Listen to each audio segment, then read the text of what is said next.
Hello everyone. You are listening to this audiobook on channel Voice for Purpose by NSS IIT Bombay.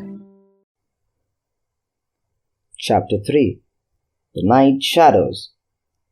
A wonderful fact to reflect upon, that every human creature is constituted to be that profound secret and mystery to every other. A solemn consideration when I enter a great city by night, that every one of those darkly clustered houses encloses its own secret, that every room in every one of them encloses its own secret, that every beating heart in the hundreds of thousands of breasts there is in some of its imaginings a secret to the heart nearest it. Something of the awfulness even of death itself is referable to this. No more can I turn the leaves of this dear book that I loved and vainly hope in time to read it all. No more can I look into the depths of the unfathomable water, wherein, as momentary lights glanced into it, I have had glimpses of buried treasure and other things submerged. It was appointed that the book should shut with a spring forever and forever when I had read but a page. It was appointed that the water should be locked in an eternal frost when the light was playing on its surface, and I stood in ignorance on the shore. My friend is dead, my neighbor is dead, my love, the darling of my soul, is dead. It is the inexorable consolidation and perpetuation of the secret that was always in that individuality and which I shall carry in mind to my life's end. In any of the burial places of this city through which I pass, is there a sleeper more inscrutable than its busy inhabitants are, in their innermost personality to me, or than I am to them? As to this his natural and not to be alienated inheritance, the messenger on horseback in exactly the same possessions as the king, the first minister of state, or the richest merchant in London. So, with the 3 passengers shut up in the narrow compass of one lumbering old mail coach, they were mysteries to one another, as complete as if each had been in his own coach and 6, or his own coach and 60 with the breadth of a country between him and the next.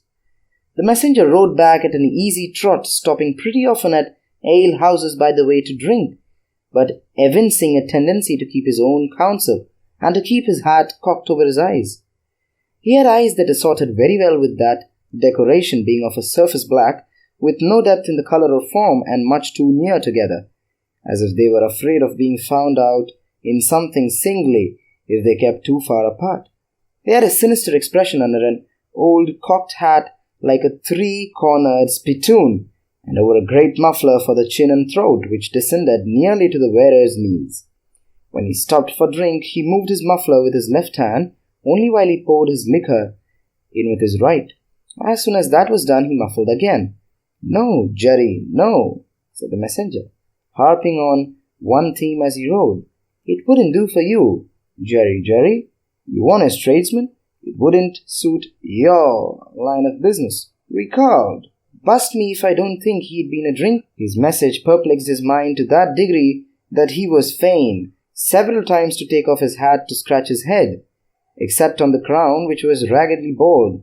He had stiff black hair standing jaggedly all over it and growing downhill almost to his broad blunt nose. It was so like Smith's work, so much more like the top of a strongly spiked wall than a head of hair, that the best of players at leapfrog might have declined to him as the most dangerous man in the world to go over. While he trotted back with the message he was to deliver to the night watchman in his box at the door of Tellson's Bank by Temple Bar, who was to deliver it to greater authorities within, the shadows of the night took such shapes to him as arose out of the message, and took such shapes to the mare as arose out of her private topics of uneasiness. They seemed to be numerous, for she shied at every shadow on the road. What time the mail coach lumbered, jolted, rattled, and bumped upon its tedious way with its 3 fellow inscrutables inside, to whom likewise the shadows of the night revealed themselves in the forms their dozing eyes and wandering thoughts suggested. Tellson's Bank had a run upon it in the mail, as the bank passenger with an arm drawn through the leathern strap, which did what lay in it to keep him from pounding against the next passenger and driving him into his corner whenever the coach got a special jolt, nodded in his place with half-shut eyes the little coach windows and the coach lamp dimly gleaming through them. And the bulky bundle of opposite passenger became the bank and did a great stroke of business. The rattle of the harness was the chink of money, and more drafts were honoured in 5 minutes than even Tellson's, with all its foreign and home connections, ever paid in thrice the time.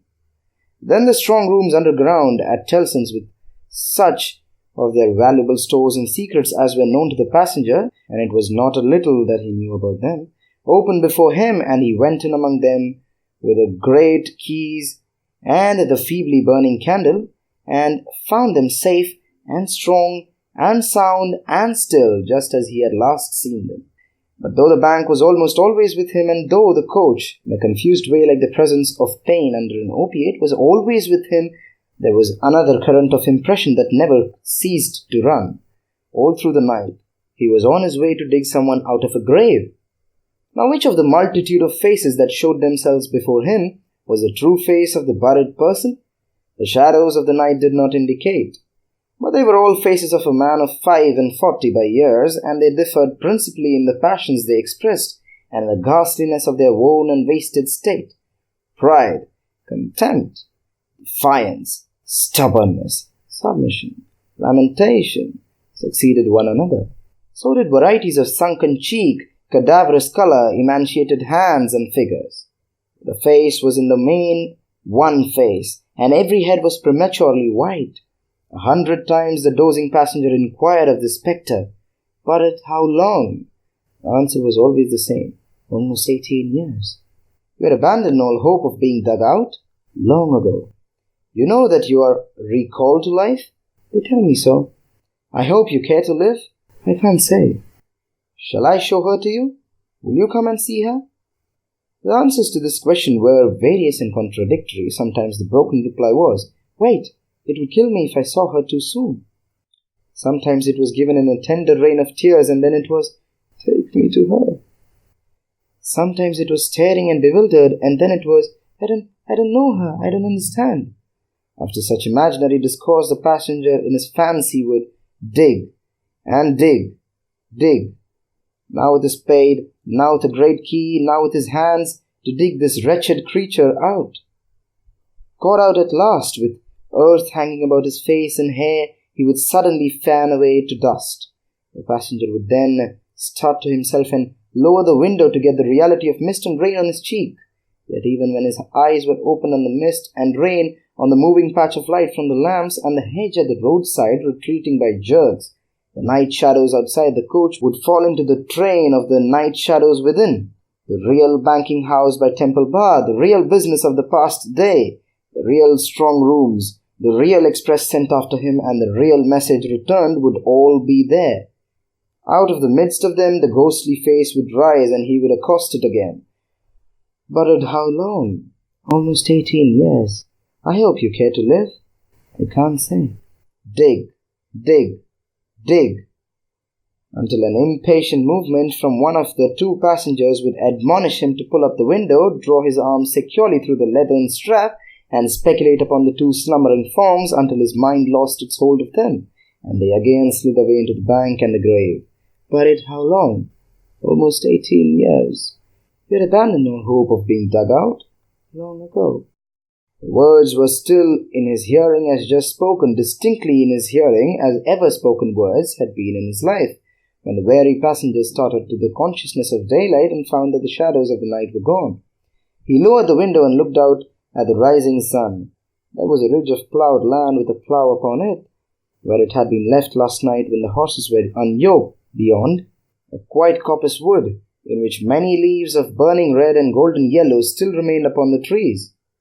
Though the earth was cold and wet, the sky was clear and the sun rose bright, placid and beautiful. 18 years, said the passenger, looking at the sun. Gracious Creator of the day, to be buried alive for 18 years.